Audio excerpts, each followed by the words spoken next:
Mano pranešimas bus daugiau tokio sąlyčio tarp filosofijos ir ugdymo filosofijos taškas, kadangi bandysiu svarstyti, kiek klasikinė filosofija gali mums patarti, kaip mums suvokti laimės sąvoką ir kaip ją apibriežti.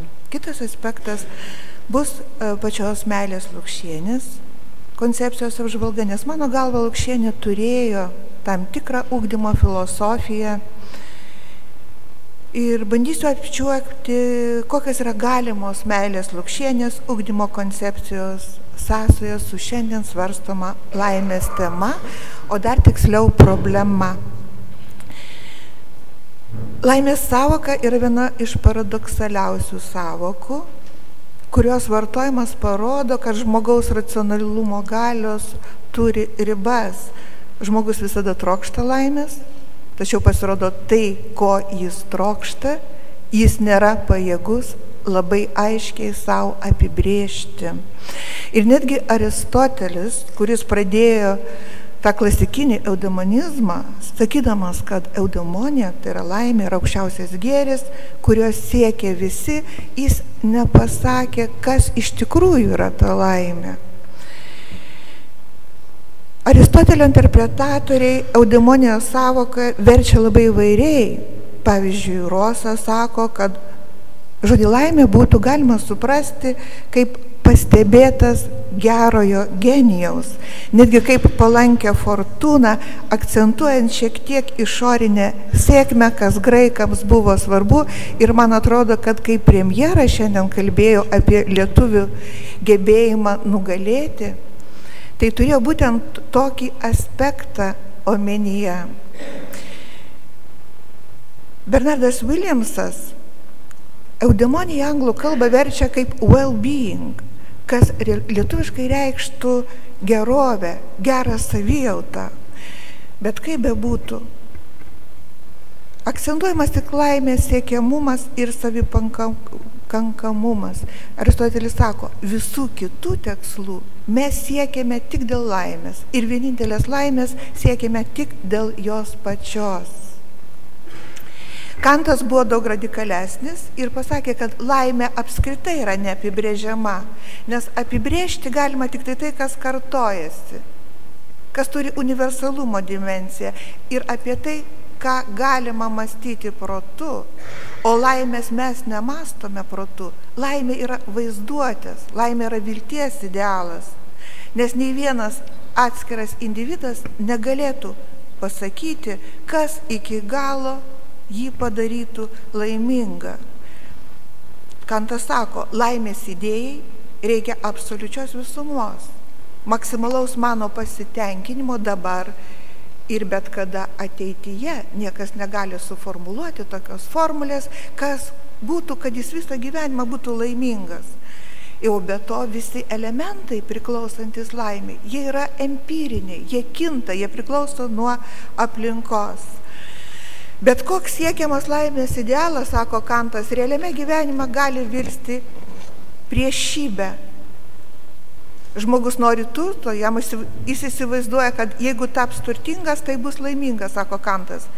Bet jis negali būti tikras, kad tapęs turtingas neužsitrauks daug rūpesčio, pavydo ar persekiojimų ant savo galvos. Jei žmogus nori ilgo gyvenimo, vėl sako Kantas, kas gali užtikrinti, kad šis gyvenimas jam nebus ilgai trunkantis vargas, kadangi laimės formuliai reikėtų, sako Kantas, visažinystės, o visažinystė nė vienam nėra duota, nustatyti, koks elgesys padarytų protingą būtybę laimingą, yra visiškai neišsprendžiamas uždavinys. Nyčė formuluoja dar radikaliau, jei Kantas laimės sąvoką keičia į pareigą, tai Nyčė pakeičia į kūrybą ir laisvę. Yra problemų, sako Nyčė, svarbesnių už visas laimės, kančios problemas. Ir filosofija, kuris svarsto vien tik šitas klausimus, yra naivybė. Laimingas gyvenimas paverčia žmogų juokingą ir paniekos vertą būtybę. Šiek tiek premjeras, sakydamas, kad likime mes tais alkanais lietuviais, matyt, irgi turėjo galvoje tą patį. Išsilaisvinęs žmogus, sako Nyčė, o dar labiau išsilaisvinusi dvasia trypia niekingą gerą savijautą, apie kurią svajoja Verteivos, krikščionis, karvės, moteris, anglai ir kiti demokratai. Žmogus turi būti laisvas ir kūrybingas, o ne laimingas. Kyla klausimas, ar klasikinės filosofijos suvokimas, kad laimė nors vis siektina, bet tėra vilties idealas, uždaro jai kelią į šiuolaikinę ugdymo filosofiją. O galbūt reiktų tiesiog šiai savokai paieškoti kitų, tikslesnių atitikmenų, sudaryti jai adekvatų savokinį lauką, tarsi savotišką laimės žemėlapį. Ir va štai tokį laimės žemėlapį mūsų manymu būtų galima aptikti Meilės Lukšienės 92-94 metų parengtuose švietimo dokumentuose. Jeigu dėmesingai mes perskaitysime šituos projektus, perskaitysime Ramutės Brūzgelevičienės sudarytą Lukšienės knygą Jungtis, taip pat istorinį tyrimą Demokratinė ugdymo mintis Lietuvoje, mes galėsime pastebėti kelis žodžio laimė vartojimo aspektus.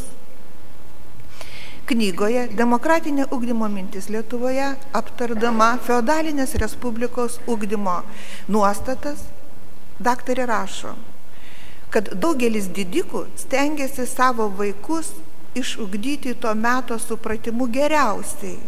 Tai yra, cituoju, labiausiai prisitaikiusius prie gyvenimo sąlygų, kad būtų laimingi, kad turėtų deramą autoritetą visuomenėje per valstybės karjerą, čia toliau cituoju, titulus, turtų gausumą, prabangą, ar kitiems imponuojantį gyvenimo būdą. Čia tokia išorinė sėkmė yra tarsi laimės garantas. Ir čia pat daktarė pastebi, kad tai perdėm hedonistiniai tikslai, o hedonizmas, daktarė žodinė, įgyja tą ugdymo nuostatą, kurios ugdytojai kaip tik turėtų vengti. Toliau daktarė sako, 17 amžiaus antrojoje pusėje pastebimai ima keistis prestižo ir drauge laimės suvokimo motyvavimas. Tai matyti iš dalies stebint Masalskių šeimos ugdymą. Matome, kad Lukšienės supratimu laimės savoka turi istorinę dimensiją. Ji kinta kartu su visuomenės vertybių ir socialinių nuostatų kitimu. Kita vertus, daktarė išvelgia galimybę, kad stebint mintimi laimės sampratos kaitą galima tyrinėti ir ugdymo principų kaitą.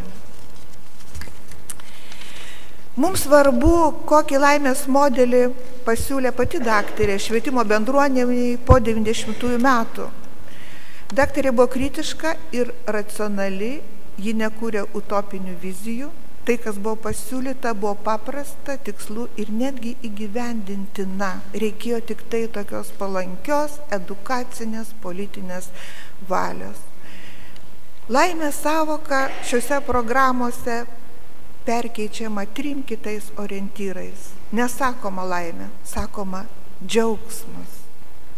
Nesakoma laimė, sakoma prasmė ir sakoma kūryba.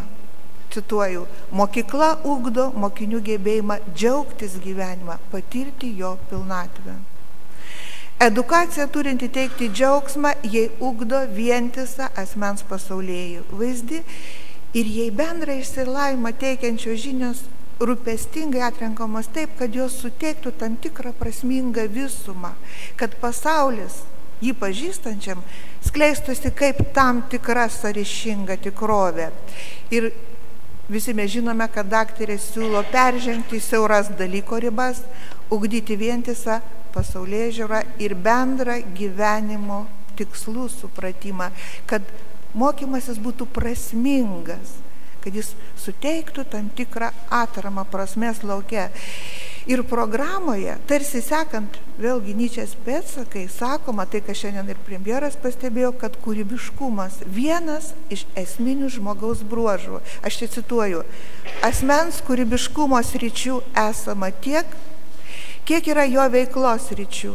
Menas, mokslas, technika, intelektualinis ir jausmų pasaulis, santykiai, buitis, įvairi profesinė ir darbinė veikla. Ir mokykla yra įsipareigojusi žadinti ir puoselėti kiekvieno mokinio, mokinės kūrybiškumą, atsižvelgdama į jo polinkius, gebėjimus ir visuminę asmens raidą.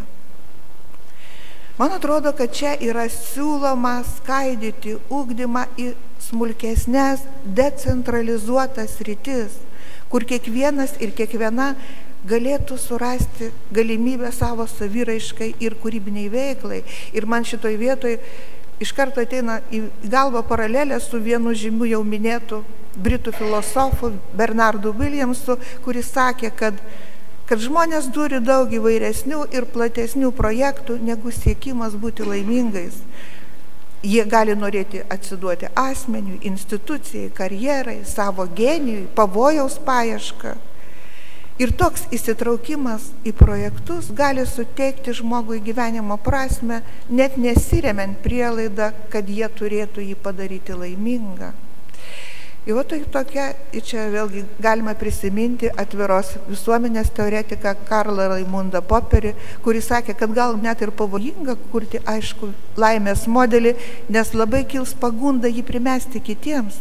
Gal reikia vadovautis kitų principų, ne kaip galima daugiau laimės visiems, o kuo mažiau kančios kiekvienam ir kurti institucijas tą mažinančias kančią. Žodžiu, tą decentralizuotą, pasiūlantį įvairiausių gebėjimų ugdymą į moksleivį orientuotą mokykla, suteikianti tą prasmės ir džiaugsmo išgyvenimą. Man atrodo, ir buvo tai, ką daktarė Meilė Lukšienė suvokė kaip edukacinę siekiamybę. Ir va čia iškyla klausimas, ar mūsų švietimui per 20 metų pavyko nors per žingsnelį pasistumėti šitą kryptimį. Ir čia, man atrodo, opus klausimas, ar mes priartėjome, ar mes nutolome nuo daktarės vizijos. Reiškia, o jeigu nutolome, tai kokios priežastys lėmė tą nutolimą? Ar tapo prie 20 metų mūsų moksleiviai laimingesni, ar mažiau laimingesni, daugiau kūrybiškesni, ar mažiau kūrybiškesni? Aš manau, kad čia nėra retoriniai klausimai, nes jaunų žmonių laimingumas ir nelaimingumas liudija mūsų pačių tam tikrą arba galią, arba meilę, arba kažkokį bejėgiškumą. Ačiū už dėmesį.